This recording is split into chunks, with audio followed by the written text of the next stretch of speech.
aunque no es apropiado recetar ni por teléfono ni por medios de comunicación, quiero decir que si usted está acostumbrado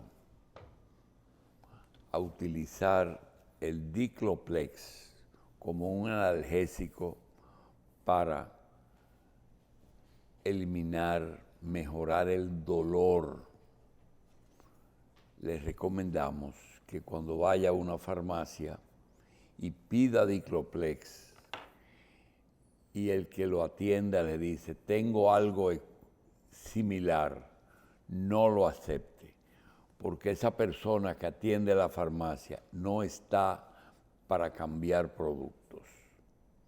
Ese es un mercado que ha surgido en el que muchos laboratorios se dedican a sugerirle a los dependientes de farmacias a que cambien productos. No acepte cambiar su analgésico por ningún otro.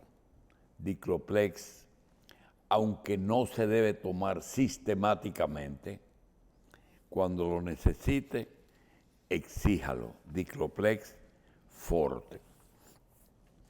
Hoy es fiesta de la Sagrada Familia. Hoy es 30 de diciembre, viernes. Es el último viernes del año y del mes. Mañana es 31, sábado, y nosotros hoy vamos a conversar en estos comentarios con don Carlos y con el doctor Cristino del Castillo. Es un día en que nosotros no recomendamos hacer propósitos, porque los propósitos no funcionan haciéndolos a largo plazo. Los propósitos se hacen diarios y hacerlos a finales de año para cumplirlos durante el próximo año, lo que trae es mucha frustración, porque es difícil eso. Doctor, yo particularmente no los hago y creo que usted no es muy proclive a eso. A veces uno hace su análisis de lo que ha sido un periodo determinado, pasa balance. Exacto. Y entonces llega a algunas conclusiones, pero para usted traducir eso a la práctica se necesita cierta disciplina. Usted tiene que su vida acomodarla, su forma de actuar durante un periodo determinado, acomodarla a esos propósitos, porque muchas veces no es falta de deseo, sino incapacidad para manejarse en función de lo que conviene. O que no se presenta la oportunidad. Carlos, ¿cuál es tu idea de eso? No, lo que pasa es, como hemos dicho antes, hay tantas cosas que uno se propone, pero que para cumplirlas depende también de que coincidan con propósitos de otros o con la voluntad que otra persona tenga, que en muchas ocasiones nos trae frustraciones. Dijiste algo y sigue ahí. Son tantas cosas las que uno se propone. Sí, uno se propone muchas cosas, así, tanto en lo personal Porque como esa es en una lo de las formas de económico, que los no se negocios. cumple, cuando uno hace muchos propósitos, Sí. lo más probable es que no cumpla ninguno. No, a veces uno como que hace un presupuesto abultado de cosas que quiere hacer para después cumplir por lo menos apenas una parte, por lo menos un porcentaje de ellas. Pero hay gente que dice el año próximo voy a hacer tal o cual cosa, pero también existen para esta fecha la cantidad de personas que dicen, oye, yo quería hacer esto y no pude. Se sientan, ¿por qué no pude? ¿Qué hizo? Y quizá eso le trae, como usted dice, cierto nivel de frustración a la gente. Poder llegar. ¿Y cuáles son las áreas en que se hacen más propósitos? Oh, doctor, la económica, que casi siempre todo el mundo se hace sus planes. La económica, la salud también en muchas cosas. Voy a dejar el vicio, voy a ponerme a hacer ejercicio, voy a alimentarme sano, muchas cosas. Y también en términos de adquisiciones, el año que viene voy a cambiar el carro, voy a mudarme. Esas son muchas de las cosas que la gente se propone. Lo que pasa es que eso depende de la edad de la persona. Por ejemplo, A ver, hábleme de eso. por ejemplo, en el caso de las personas que son más de 60 años, sus propósitos son de salud, básicamente. Sí. ¿Verdad?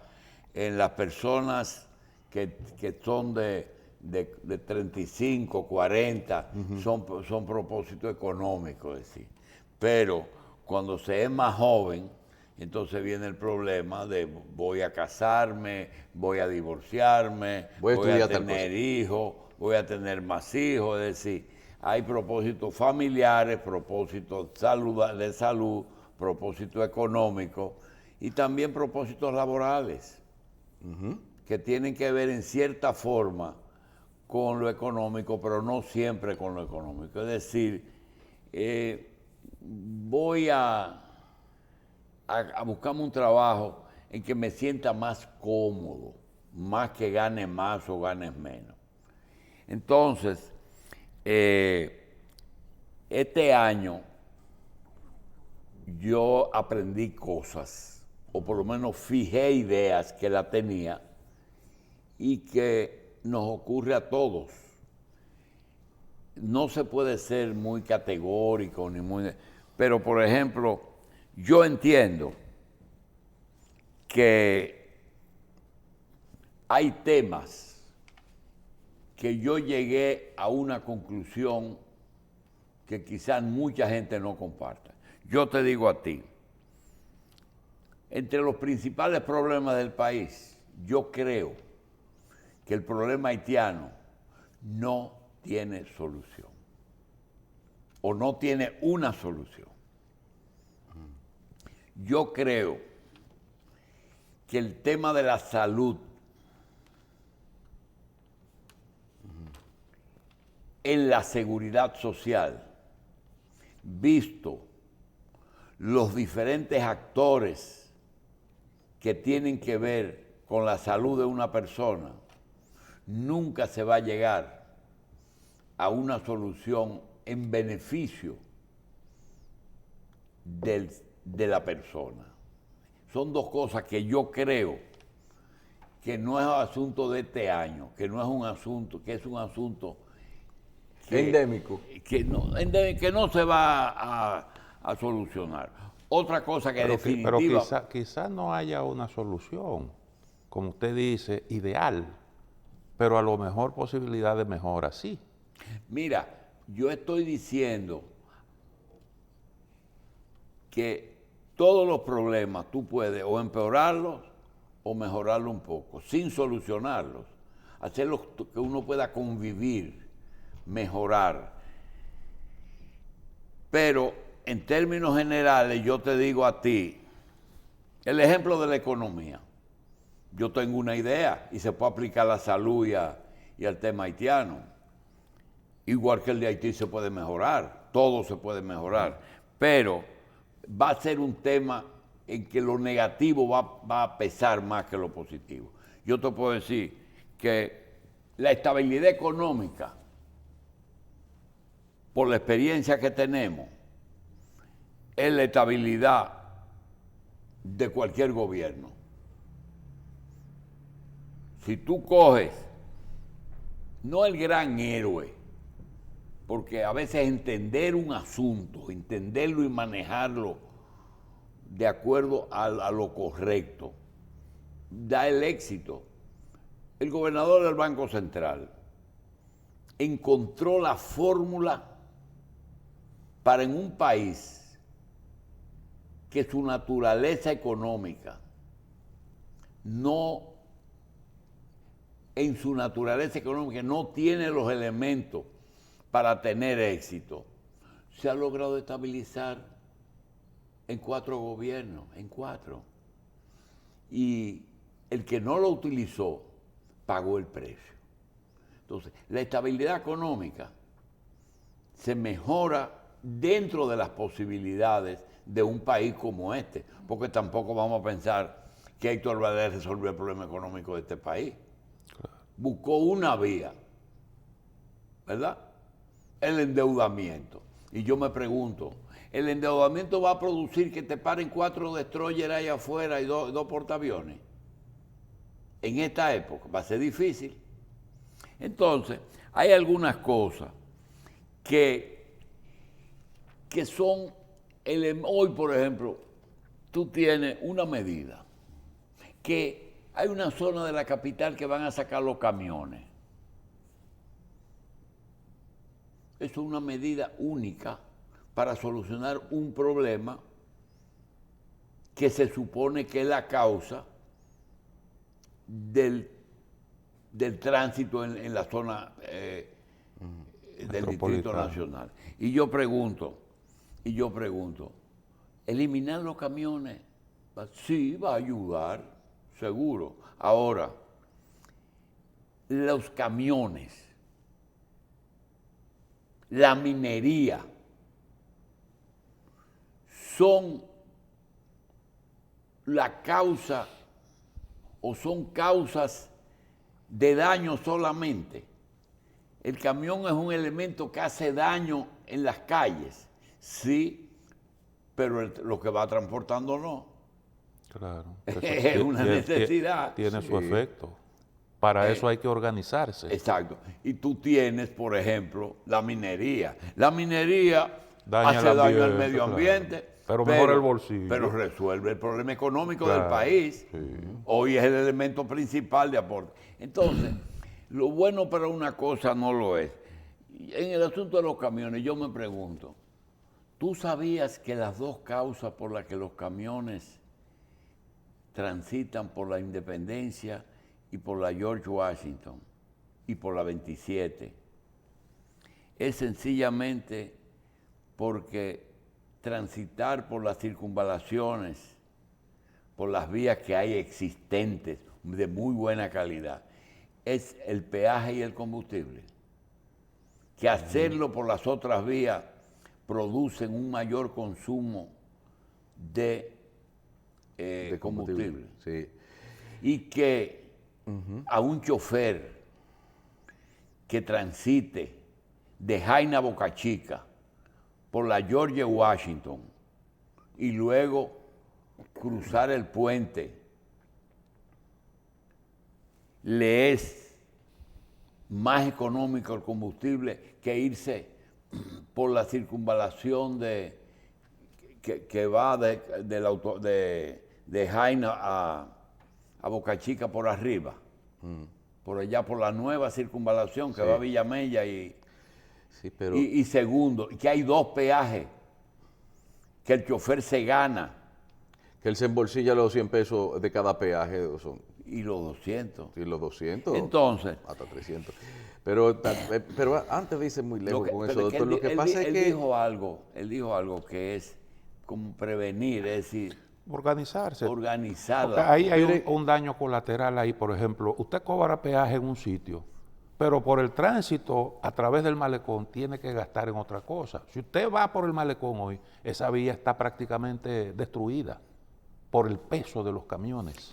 Ese es otro efecto. Pero también tengamos pendiente algo, que los camiones no todos los camiones que están en la capital transitan de un puerto a otro, que hay muchos camiones de esos. Hay una buena parte que lo hace, pero hay una buena parte que está reabasteciendo almacenes que se van vaciando en lugares de la capital. Es decir, tienen que entrar a la ciudad para, de nuevo, con mercancías que son las que a reponer inventarios adentro. No todos los negocios tienen la capacidad ni están tan bien ubicados como para tener una bahía donde entre un camión grandote de reversa, y mientras tanto también por el camino tiene que meterse en una calle estrecha, se tapone todo eso. Todo el mundo sabe que el problema de tránsito no es el camión que va de Boca Chica a Jaina, que ni siquiera los camiones que transitan tienen el mismo uso. A veces hay furgones, a veces hay tanques de combustible, pero también hay tanques de combustible que no van a Boca Chica y que van a las estaciones de gasolina de la capital. Aquí hay un problema grande que no se ha dicho y que produce quizás un 10 o un 15% Sí. de problemas de tránsito. Los vehículos que distribuyen refrescos y cervezas en los colmados tienen un tamaño mayor que el que deberían de tener. Y esos camiones que tienen generalmente, son marcas norteamericanas, tienen dificultades para doblar las esquinas. Sí. Y tienen permisos para estacionarse en el colmado, aunque esté en esquina, tan cerca como que el chofer es el que tiene que llevar los Que desmontar la mercancía. y llevarla al colmado. Y eso trae una cantidad. Solamente los que andamos por la capital todo el día saben lo que... El que no está en eso no sabe de lo que estoy hablando. No sabe de lo que estoy hablando. Pero ese problema es peor que lo... Ahora, un camión cuando tú lo desvías de la George Washington a la Independencia, produce más daño en la Independencia que en la George Washington. Porque en la Independencia nada más hay 2 carriles. Cierto. Entonces, no es fácil. Ahora, yo quisiera aprovechar, yo tenía una frase que era como un propósito, ¿Cuál? hacerle una frase propósito. Hay una expresión muy dañina y que ha estado presente en toda la vida de nosotros y sobre todo en el funcionario y hasta en la vida de uno. Y es, deja eso así. Tú no sabes el daño que produce esa frase de dejemos eso así, deje esa vaina tranquila. Eso produce un daño que tú no te imaginas en todas las áreas. Mira, aquí, si las cosas no te dan todo el día y te afectan, posiblemente a ti no te importa que dejen eso así. Cosa que no es tan bien. Porque yo te voy a decir, para el que no sabe lo que un camión de refresco, de Coca-Cola, produce en un colmadito, ¿qué le importa a la mayoría de la población lo que yo estoy diciendo? ¿Qué le importa a una persona que transita la Bolívar lo que significaba o qué le importaba el murito que le hicieron a la ciclovía? Había que pasar por ahí para tú darte cuenta de eso. Entonces, ese tema de esas cositas que sumadas son importantes, le quitan a uno tranquilidad, que no es posible, mira, no es posible que ayer estábamos contratando a una persona. El problema ideal de la persona. El problema es que la persona vive en Villa Altagracia. Digo, siéntate ahí y dame una cosa. Nosotros necesitamos que tú vengas a trabajar a las 5 de la mañana. ¿Eso es bueno o eso es malo? Dice, eso es bueno. Porque el tapón de la entrada de la capital a esa hora no es fuerte. Muy bien. El costo, dice, es costoso. Me vale dos transportes. Tomar un vehículo y quedarme en la capital y después venir al trabajo. Digo, entonces tú no puedes coger ese trabajo. Sí, yo lo puedo coger. Y yo le demuestro que yo llego, oye bien, más rápido que las personas que viven en Los Minas, Sí, así es. teniendo el triple de distancia. Sí. Entonces, hay una serie de elementos que tú tienes que tomar en cuenta. Vivir en Villa Altagracia o en San Cristóbal resulta más rápido llegar a un trabajo que esté en el centro de la capital que una persona que vive en Los Minas. Entonces, todas esas cosas son de las cosas que uno tiene que tomar en cuenta. Mira, hoy, ese es un comentario que tenía, es Día de la Sagrada Familia. Y yo me pregunto, la familia, ¿cuántos ministerios tú podrías fusionar para solucionar un problema presupuestario y burocrático? Ministerio y departamento. Si tú fusionas varios departamentos, en torno al Ministerio de la Familia, por lo menos rápidamente tú dices, la mujer y la juventud, ¿verdad? Y Conani. ¿Y? Conani, Conani. ahí mismo también. Y el otro que hizo la primera dama de los muchachitos que son... Y el CONAPE de la vejez también, hay que ¿Verdad? ponerlo ahí El de también. la Todo, vejez. todo lo que tiene que ver con los y miembros el de la de los familia. niños autistas. Sí, el CONADIS también. ¿Verdad? También sumamos todo ahí. Y entonces yo creo que hoy se puede resolver ese problema. Igual que yo quiero felicitar al presidente, se le puede entregar una orden al presidente de Duarte Sánchez Mella. Resolvió una cantidad de pensiones que estaban pendientes. Sí. Y tú dices, 2000 ¿y a mí qué me pensiones. importa? Señores, la cantidad de personas que en salud pública estaban pendientes. Y tú dices, pero Sí. no lo solucionó todo, pero solucionó 200. Y tú sabes cuántas personas le otorgó una pensión de ayuda. Son 5,000 pesos. A 2,000. Sí. A 2,000. Que quizás algunas personas no lo pueden ver como algo significativo, pero resuelven un par de cosas también, dependiendo del ambiente donde se vayan a gastar.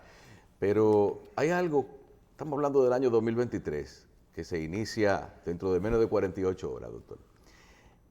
Ese será el único año en el que el presidente Abinader va a tener un presupuesto de acuerdo a sus planes. Nosotros que estamos hablando ahorita de los planes que se hacen, de los propósitos que la gente se hace para un año. Pero si toma en cuenta lo siguiente, cuando un presidente aquí asume, sea quien sea, tiene que hacerlo para manejarse en sus primeros meses de gobierno con los planes presupuestarios que hizo el que estaba antes que él, si no es una reelección. Entonces, en este caso, igual le pasa al presidente, igual que le ha pasado a otros. Entonces, el año siguiente, que quizás tiene el chance de hacer un presupuesto dependiendo de sus planes, es alterado por cuestiones de salud, de pandemia, de muchísimos compromisos. Vamos a decir que el año que viene, es decir, el único presupuesto que el presidente va a tener en este periodo de gobierno que es diseñado apegado a lo que él quiere hacer y a lo que se está planeando hacer también. Este comentario que tú estás haciendo es la causa por la que hemos encontrado que algunos países el periodo presidencial es de 6 años y otros países que ven bien una reelección de 2 periodos de 4 años. Porque hoy, para mí, ese señor que está gobernando ya entendió lo que él es, ya aprendió.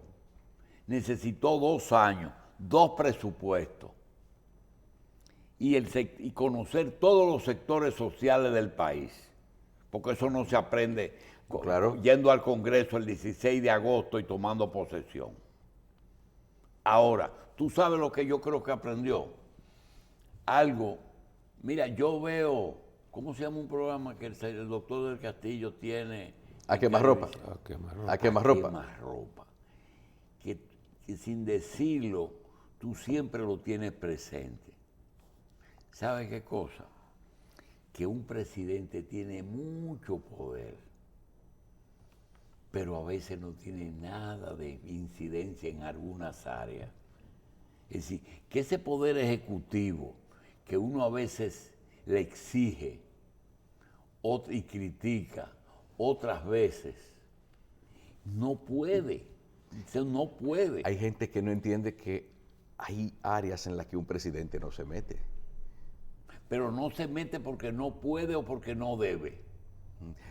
En la mayoría de los casos. No puede o porque no en debe. la Hay mayoría de los áreas en casos, lo que un presidente no debe meterse. No debe, No no debe debe. inmiscuirse. No tiene. Aunque aparecen algunos que sí se atreven. No, hombre, Pero respetando las competencias, hay áreas en las que los presidentes no se... Ahora, usted dijo algo que es importante. Decía Arturo Uslar Pietri que hay un problema con el ser humano y es que cuando comienza a entender la vida, Ya se le acaba. ya el tiempo se le terminó. Decía eso. sí, Hay presidentes que Pero eso no asimilan... es de Pietri, dice, cuando tú logras tener experiencia, ya no hay tiempo para aplicar esa experiencia. Hay presidentes que asimilan rápido, yo estoy de acuerdo con usted. Se siente naturalmente que Abinader hoy es El presidente. un presidente maduro. Sí. No se percibía así cuando comenzó. No, porque no lo era. Y entonces se justifica, ¿verdad?, que le puedan dar la oportunidad. Ahora, hay presidentes que sencillamente no aprenden en el ejercicio del poder. Y por eso, bueno, celebrar elecciones y que el periodo presidencial sea de 4 años, yo creo que es una cuestión muy razonable, con posibilidad de una reelección. bueno. Mira, ¿qué tú ibas a decir? Que a veces también ese asunto de que el presidente, con todo el poder que tiene, no se puede meter en todo, tiene que ver mucho también con la actitud que tiene el presidente de respetar lo que es la independencia de los poderes del Estado en muchos casos y también la autonomía que muchas leyes le confieren a algunos de esos sitios. Hay algo que yo creo que todo el mundo lo ha vivido, pero realmente no lo ha percibido, no dice, me pasó eso.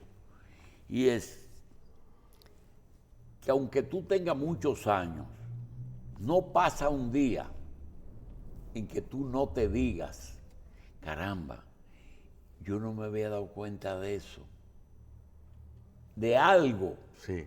que tú lo has vivido. No lo percibía así. No me di cuenta de eso.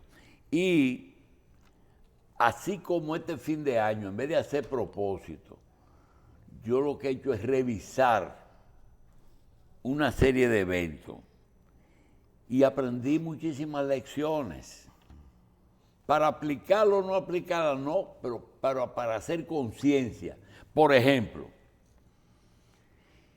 que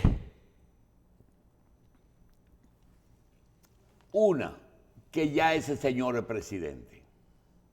Se cogió 24 meses paulatinamente para darse cuenta. Ese señor es presidente. Con todas las atribuciones, hasta de psicólogos sociales, porque un presidente a veces te dice, ¿qué tú quieres? ¿Por qué tú estás aquí? Sí. Mira, aquí hay presidentes que en una inauguración ven una persona y te dicen, ven acá, tú querías verme. Tú querías verme porque tú nunca vas a inauguraciones. ¿Qué tú querías? Hasta eso desarrollan ellos. Ahora, realmente se probó también que nadie hace falta. Tú puedes, ya en República Dominicana hemos logrado un nivel que, yo no digo el establishment nuestro, pero que aquí tú puedes mañana decir, Carlos Alonso, mira, ve al Palacio y tú eres el presidente. Sí, tú eres el presidente. Y vas a cometer la mayoría de cosas, errores, porque tú no te preparas. Pero mira, hay un marco de institucionalidad. Un marco, ni siquiera de institucionalidad. Un marco que te limita la función. Ya eso se ha logrado aquí. Y aquí nadie hace falta. Oye, nadie hace falta en ninguna parte. Nada se derrumba. Todo sigue caminando así. Todo prosigue su agitado curso. La empresa privada. La empresa privada, aquí no hay un monopolio que te pueda decir, quizás hay un monopolio informático que tenga más poder que todos los grupos económicos de aquí. La suerte que hay 3 telefónicas, Sí. pero si aquí se hubiera mantenido el monopolio de lo que era Codetel, posiblemente fuera la institución económica de mayor poder en este momento en que la tecnología es la líder, pero hay 3 telefónicas. Entonces, el sector privado, la prensa, ya la prensa no hay un líder de prensa de lo que dice el Caribe o lo que dice el Listín. Ya tú puedes hasta dejar de leer todos esos medios, dejar de escuchar todas las radios y apagar la televisión. Y la vida sigue igualita. Sí. Y otra cosa. Y la tecnología también ha cambiado mucho. Que hoy día es la... Y la otra cosa es la justicia. Posiblemente yo el domingo lo dedique a ello, si no cualquier día uno le toma el tiempo que sea necesario, porque viendo despacio la carta de la procuradora, esa no es una carta que tú la tienes que limitar a la parte final donde dice: por tales motivos se insta a los miembros del Ministerio Público en todos los niveles de reafirmar su compromiso de los deberes jurídicos y éticos y obviar la crítica ácida contra la reputación de miembros de la judicatura. Eso fue lo que se destacó. Pero si tú lees las 2 páginas 8:30 x 11 a un solo espacio, que se tomó eso. Primero, es un legado. Ella puede mañana decir: renuncio y mi legado es la carta que hice. Es un legado. Segundo, tú puedes juzgar a Miriam Germán como jueza y como Ministerio Público por esta carta. Pero eso no solamente es una lección. Cuando fija las posiciones de cada actor en la justicia, le fija sus funciones y es muy clara en eso, ¿verdad? Entonces, esa carta es un tratado, y esto es otro de los temas que tú puedes perfectamente incluir en aquellas cosas que República Dominicana, aunque no tiene la solución, aunque no tiene la perfección del sistema, tiene la vía. Si tú cumples eso, se da lo que dice el doctor. Podemos ir arreglando la carga en la marcha, porque te dice qué tienen que hacer y están las instituciones. El juez tiene su rol, el fiscal tiene su rol, el abogado defensor tiene su rol, Pero dice también algo, ahí suerte, que el fiscal no solamente es un acusador, en un momento puede ser defensor del imputado. Claro. Yo no conocía eso. Sí, sí, claro que sí, porque el objetivo del Ministerio Público es establecer la verdad. Es establecer la verdad. Si en el curso del proceso el Ministerio Público constata que se equivocó y que el imputado es inocente, está en el deber de hacer prevalecer eso.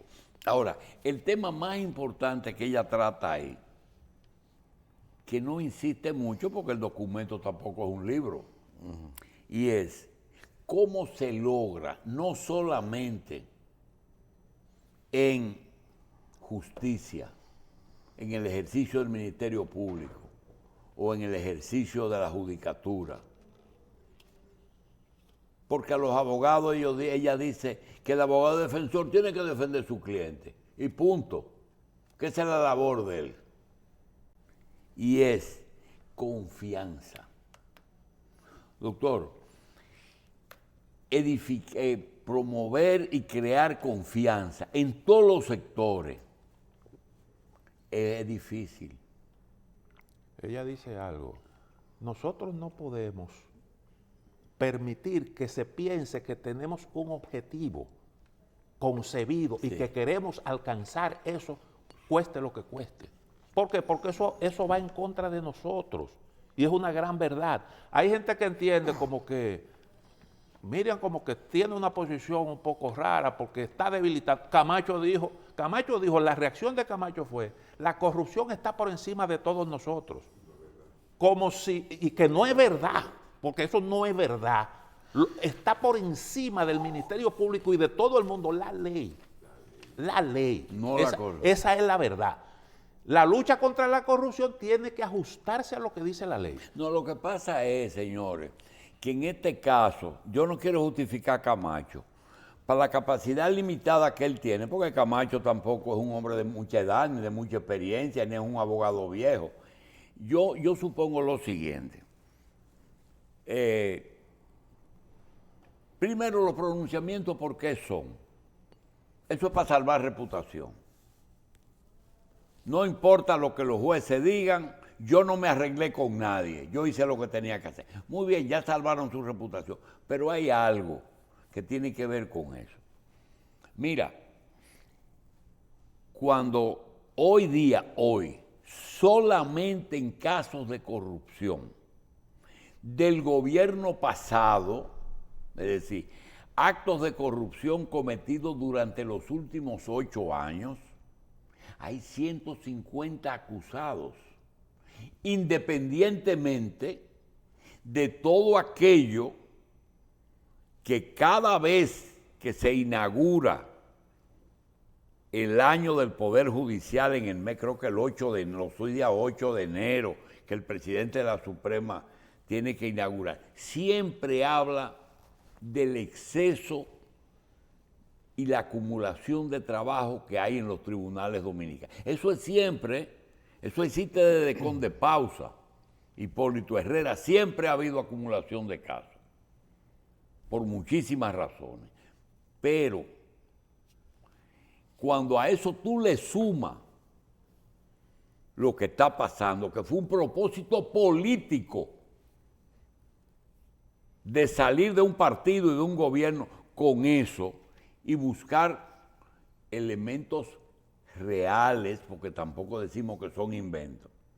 Cuando esos dos jóvenes se encuentran frente a ese fardo y comienzan a interrogar personas, y esas personas comienzan a hablar, y ve que no son 150, sino posiblemente miles, con un agravante, que eso implica el conocimiento de complicidades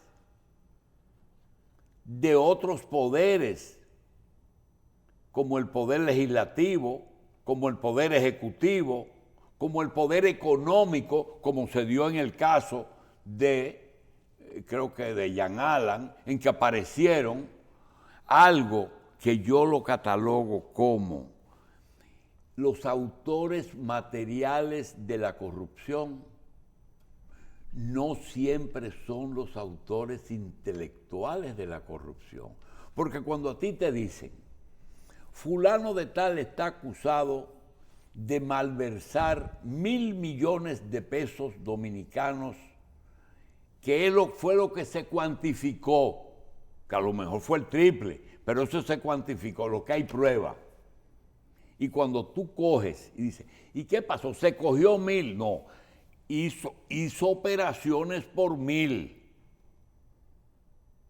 ¿En qué? En el desayuno escolar, en equipo hospitalario, en medicina, en cualquier cosa. Pero entregó, sí, pero entregó menos. Pero entregó menos. Entregó menos, entonces ya no son 1.000 millones. Entregó menos. Y cuando te dice, vendiste caro, vendí caro porque compré caro. ¿A quién le compraste? Entonces ahí vas a encontrar que el suplidor no es fabricante, ni es distribuidor. Y cuando vas a encontrar ahí, y cuando esa gente, esos procuradores jóvenes, encuentran esa carga que le viene y que ellos cogen. Yo pongo de ejemplo al hombre que llevó la computadora. Hay un acusado y el acusado tiene un financiero y llaman al financiero y el financiero a la primera cita fue con la computadora y dice, mire magistrada, usted me va a preguntar qué yo sé. Mire, ahí está toda la lista de toda la gente que se hizo negocio en esa empresa durante los últimos 20 años. Y se fue. ¿Están acusados todos? No, pero están. Cuando esa gente ve esos nombres, y tú ves, por ejemplo, que en una canasta, vamos a suponer que hay un acusado que vendía en planes sociales, pero yo te pregunto, háblame de una canasta. La canasta trae dulces, frutas, bebidas, arroz, el aceite. Sí, el aceite también, algún embutido en conserva, Bien, quizás. pero tú puedes estar seguro que tú nunca vas a encontrar a la manicera como suplidora. ¿Por qué?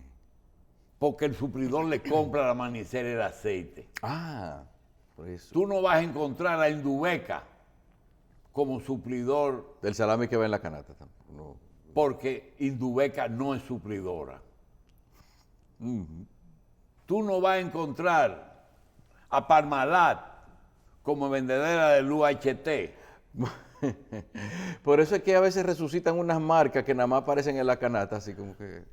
Porque también van a una fábrica de ron y dicen, mira, ahora en Navidad le queremos poner un ponchecito o una botellita de ron, porque la gente se bebe su romito en diciembre. Sí. Y van y le dicen, y tú te encuentras, como una vez que se encontró un ron Barceló que ya no estaba en el mercado, creo que Carta Real, Carta Dorada. Una cosa así. Una vaina de esa blanca. Que se lo hacen para la ocasión. Entonces, cuando él dice, la corrupción está por encima, ¿qué ley ni ley? Mira, lo que yo he encontrado aquí, eso es lo que le pasó a Camacho. Tú puedes estar seguro, yo no sé ni quién es Camacho, sí. Digo, sé que es asistente, pero no lo conozco. Pero seguro fue que se espantó con el bulto que encontró. Cuando abrió, se encontró una masa. me recuerda la cirugía, dice, te operaron, dice, sí, pero me cerraron. Ay, Dios. Lo que encontré. No, doctor, ¿usted no piensa que quizás tal vez como el blindaje y protección de algunos sectores mediante leyes y reformas como que ya es tan grande que que es imposible en un proceso judicial tropezarse con algo de eso? Ahora hay algo que yo creo que es importante en todo esto. Lo que doña Miriam está haciendo es luchando contra una práctica vieja en la República Dominicana. Sí, Una práctica vieja. Ella lo que quiere es perfeccionar el Ministerio Público, no debilitarlo.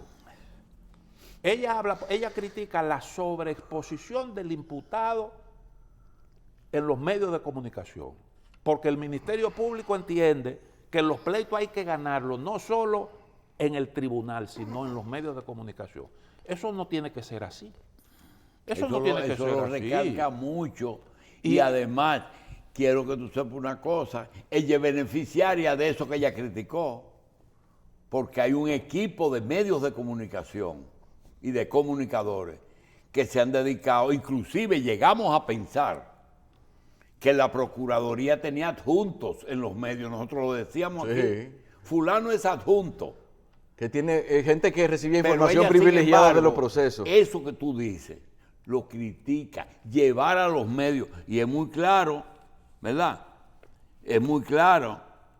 Y lo viene haciendo desde hace ya bastante tiempo. Eso no es producto de un momento, porque hace un año ella tuvo una participación en la Cámara Americana de Comercio, donde habló justamente de eso. Y esa participación de ella fue simple y llanamente magistral, porque ella expresó ahí qué cosas debe ser un ministerio público y trazó las pautas, y tiene derecho a hacer eso, porque el ministerio público se rige por el principio de la jerarquía.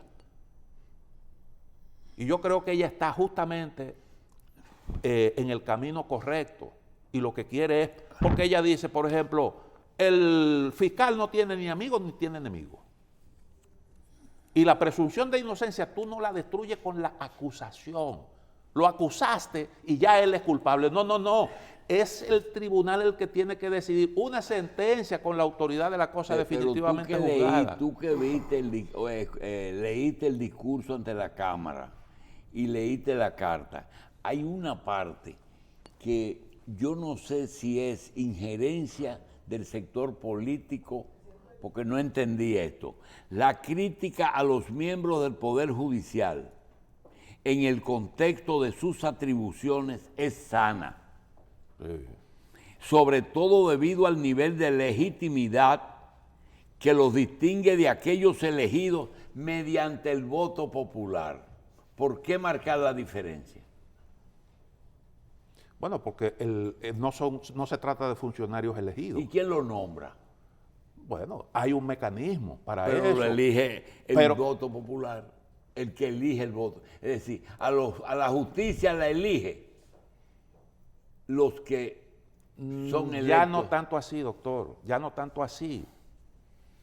Porque, bueno, hay un mecanismo que termine en la eso. carrera judicial. Y en el propio Ministerio Público también funciona eso. También funciona eso de manera paralela, aunque intervienen funcionarios electos en ese proceso. Por ejemplo, el presidente de la República nombra al procurador general y a una parte de los adjuntos, a una parte, pero también la carrera, como consecuencia del funcionamiento mismo de la carrera, se hacen esas designaciones. Sí, también dentro de las cosas que me han servido de reflexión está la carta o la comunicación o la expresión en las redes de el retiro de Marino Zapete.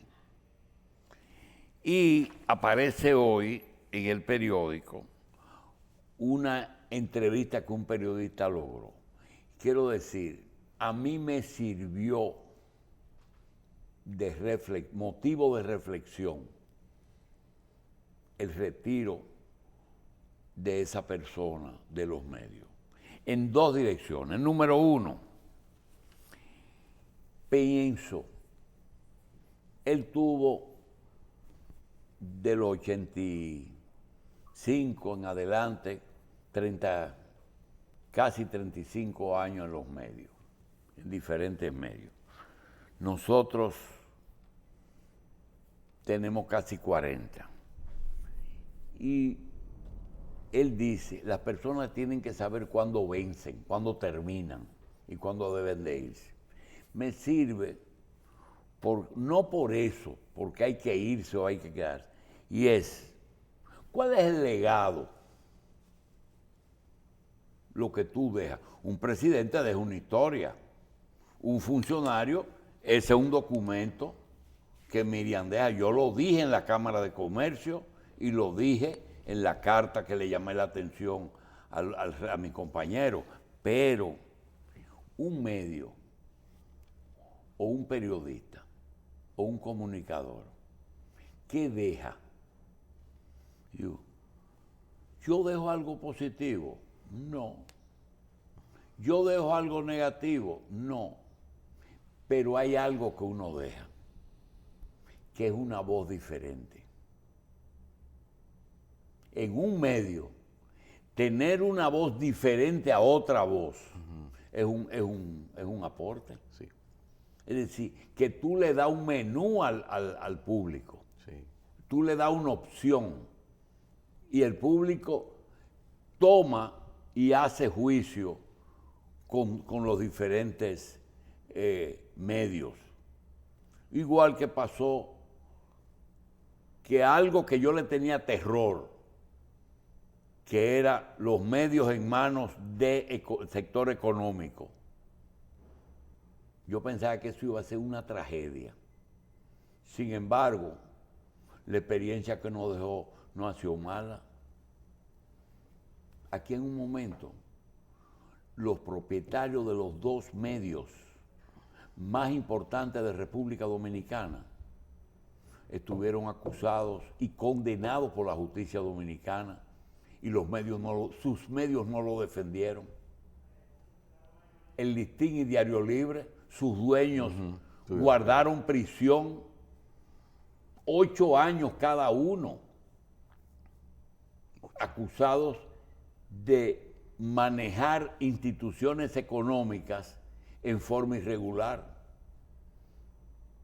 Y los medios son independientes a pesar de que tienen los mismos dueños. Tienen el mismo dueño. Sin embargo, hay una libertad completa. Ahí mismo, al final de la entrevista con Marino, habla, ¿tú sabes de qué, Carlos? De la gran amistad entre él y Pepín. Muy bien. ¿Qué significa eso? Que Pepín, siendo el empleado de Pepín, nunca le sugirió nada, porque él tocó mucha gente que estaban cerca de intereses de Pepín. Sí.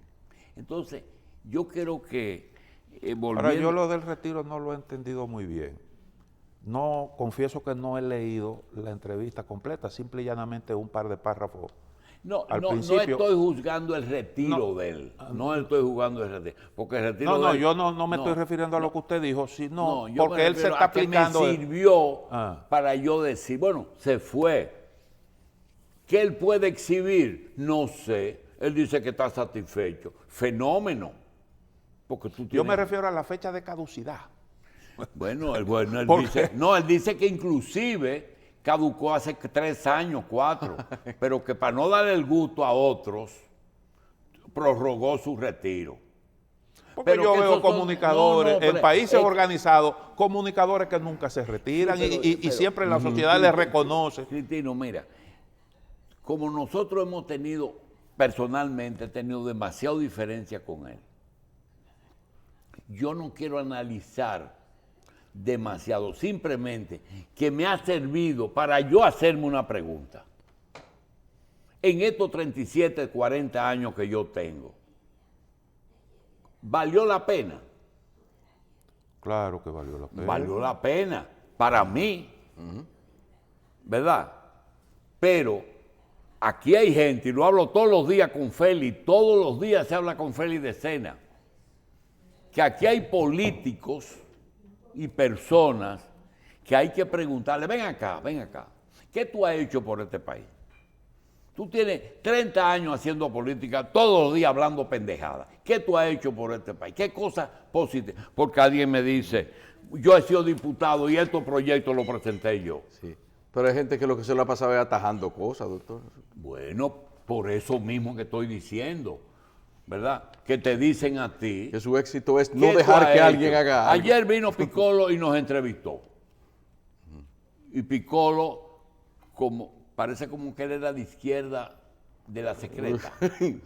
Y la gente Asimilado, de izquierda, asimilado. sí, tienen el problema de que cuando vienen aquí, tienen que justificarle a alguien por qué vienen a este programa. Entonces, ese es un problema existencial. Y te preguntan, ¿qué tú has ofrecido? Lo único que nosotros hemos ofrecido es apertura. Porque mira, hacer un programa como el de Federico, Enrique y Enerio es imposible. Hoy tú sabes, es el programa más inteligente que hay. Pero tú tienes que tener un nivel cultural de pasarte la vida entera estudiando, sin trabajar y hacer nada más estudiando. Sí. Y acordarte de lo que, Sí. de lo que aprendiste. Doctor, yo creo que usted está exagerando con respecto al asunto de que hay gente que tiene que explicar por qué viene aquí, porque es tanto así. No, yo no estoy exagerando. Hay gente que tiene... ¿Por qué tú vas ahí? ¿Tú sabes por qué? Porque nosotros los conocemos. Porque no me pueden decir nada. A mí no me pueden decir. Yo le pregunto, ¿y tú qué has hecho? Y a la gente no le gusta que le hagan esa pregunta. ¿Qué tú has hecho por este país? La misma izquierda. La izquierda nada más tiene un capítulo que no podía dar marcha atrás, que es cuando desembarcaron los americanos. ¿Qué camino le quedaba? Armar los comandos, más nada. Ahora, de ahí para adelante, búscame algo. Hasta los americanos tuvieron que matarle a Trujillo. O busca un izquierdita el 30 de mayo. Búscalo. Ninguno. No. Sí, tuvieron que matar. No hicieron la revolución bolchevique, no. No fueron ¿Y tú bolcheviques. sabes quién lo soltó? A lo del movimiento. ¿Quién lo hizo? Pitini. Los del movimiento, porque hay el 14 de junio de la invasión y el 14 de junio del movimiento. O sea, ellos eran comunistas ateos y No, disociadores pero y lo soltó el cura católico. No, comienza porque el movimiento, todos se salvaron, Sí. porque un obispo católico le dijo a Trujillo, ahí está la sociedad dominicana entera, Ajá. y se lo deben a los curas. No los dicen porque como ellos van a decir que fueron los curas, ¿verdad? Entonces, esas son las cosas que ellos no quieren que le digan, porque yo las viví. Entonces, ellos no quieren ir donde los conocen. Muchos de ellos no quieren ir donde los conocen. Eso es todo. Vamos Mira, a usted ver. sabe que ahorita usted estaba hablando de cómo, que usted mete el tema de que dice de que parecería que en algún momento la Procuraduría tenía fiscales adjuntos dentro de los medios. Y me acordó un asunto que yo he observado en algunos casos y en algunos productores de contenido de medios de comunicación. Es que a veces comienzan a escribir una historia periodística, pero ya tienen el final preconcebido de cómo deben terminar las cosas. Parece que pasa así a veces con la justicia, con la fiscalía. Lo que pasa es lo siguiente. Cuando los medios toman partido, o cuando los periodistas toman partido, ocurre eso que ocurrió, que tú estás viendo, que decimos que un grupo de periodistas tenían necesariamente que darle el apoyo a esta gestión por una solución de continuidad. Y es la siguiente. ¿Quiénes le están dando el apoyo? Los periodistas que están cerca de una organización de la sociedad civil. Esa organización de la sociedad civil pertenece a unos medios que le han dado cabida. Y esos medios fueron, esos movimientos de la sociedad, fueron los que lo sugirieron a ellos. Porque Miriam no está ahí por obra y gracia del Espíritu Santo. Miriam tiene una razón por la que es procuradora. Lo mismo que pasó cuando al dueño del Listín y al dueño de Diario Libre lo someten a la justicia. ¿Qué hace el Banco Central cuando tiene que enfrentar esos dos medios? Se pone una vacuna con, no sé si se llamaba en ese momento clave digital. Clave. En ese momento se llamaba clave. Y clave es el vocero del Banco Central, donde dan todos los datos. Lo mismo que pasa ahora, tenían que apoyar a esta fiscalía, porque es un producto de garantizar que bajo ninguna forma la Procuraduría se podía doblar. ¿Quién iba ahí a sugerirle a Berenice o a Camacho que por el hecho de que Miriam se haya inhibido en el caso de Jean Alain, ellos no asumieran una posición